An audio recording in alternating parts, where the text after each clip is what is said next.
Hola, buen día. Mi nombre es Ana Gutiérrez, estudiante de la Cátedra de Fundamentos de la Filosofía, y el día de hoy les vengo a hablar sobre el empirismo como corriente filosófica. Lo primero que debemos tener presente es que al hablar de empirismo nos estamos refiriendo a un método que se basa únicamente en la experiencia que se da a través de la teoría del conocimiento y de la creación interconectada de las ideas percibidas por los sentidos. Para el momento en el que se crea el empirismo se hablan de 5 sentidos que son los básicos que todos conocemos. Sin embargo, ya hoy en día sabemos que se suman otros a estos, como son la propiocepción y el sentido vestibular. Todo esto lo establece como concepto el padre del empirismo, que es nada menos y nada más que Francis Bacon. Pero ahora les invito a que revisemos otro concepto y vamos a revisar el que establece el diccionario del pequeño Larousse, quien menciona que es un movimiento filosófico contemporáneo según el cual la ciencia de la materia se basa en proporciones empíricas que deben ser traducidas o transcritas a un lenguaje lógico.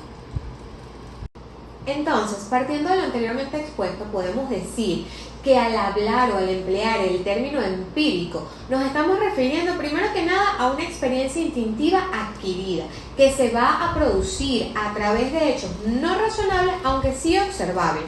Lo que quiere decir que de cierto modo esto surge a través del inconsciente. Si nos vamos a un ejemplo, podemos ubicar la figura de un médico, el cual se va a sentir satisfecho al saber de un medicamento que funciona o es efectivo. Pero un médico que sea experimentador, que busque ser empírico, va a sentir la satisfacción a través de la experimentación con el medicamento y ver cómo este causa su efecto en el paciente.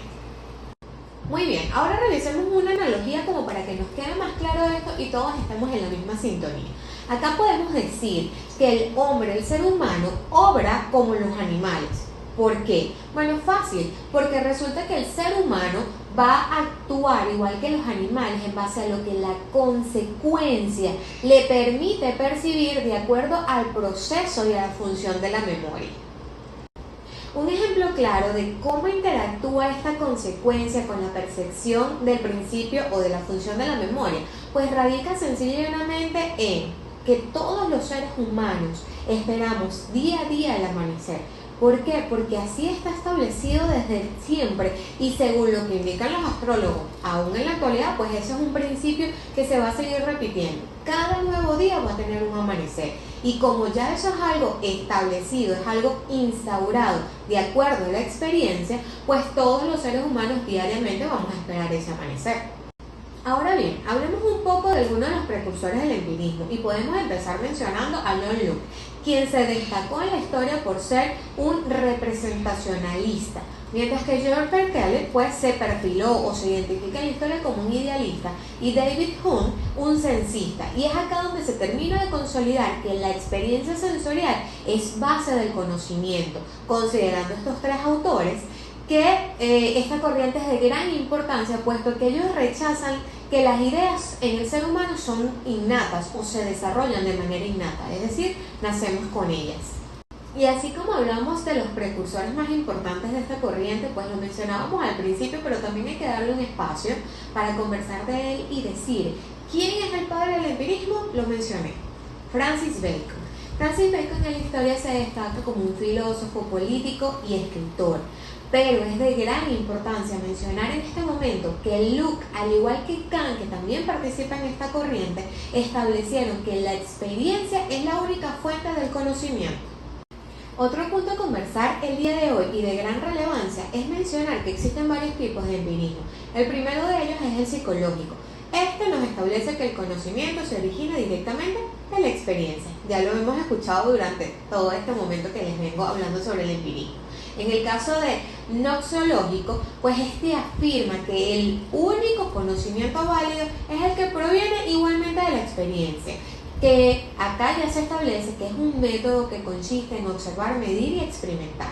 Por su parte, el empirismo científico nos habla o contempla que este consiste en la comprobación precisa de los hechos que al azar o las circunstancias fortuitas se nos presentan. Y por último, pues nos vamos a encontrar con lo que es el empirismo lógico. En la historia también lo vamos a conseguir o lo pueden mencionar algunos autores como positivismo lógico o neopositivismo, y es que este parte de una doctrina que se debe su origen en el Círculo de Viena, en el cual establecen que la experiencia es la única fuente que no procede de lo dado a conocer de la realidad. Además, establece que acá la razón tiene un papel que desempeñar y que se coordina en un sistema coherente de observaciones, aunque estas observaciones no son precisamente de los hechos. Y llegamos a lo que son las observaciones empíricas. Acá lo más importante es mencionar que para que una observación empírica se logre, la persona debe no poseer o no tener ningún tipo de idea preconcebida. Esto con el fin, y solo con el fin, de lograr constatar un hecho, pero sin tratar de comprenderlo.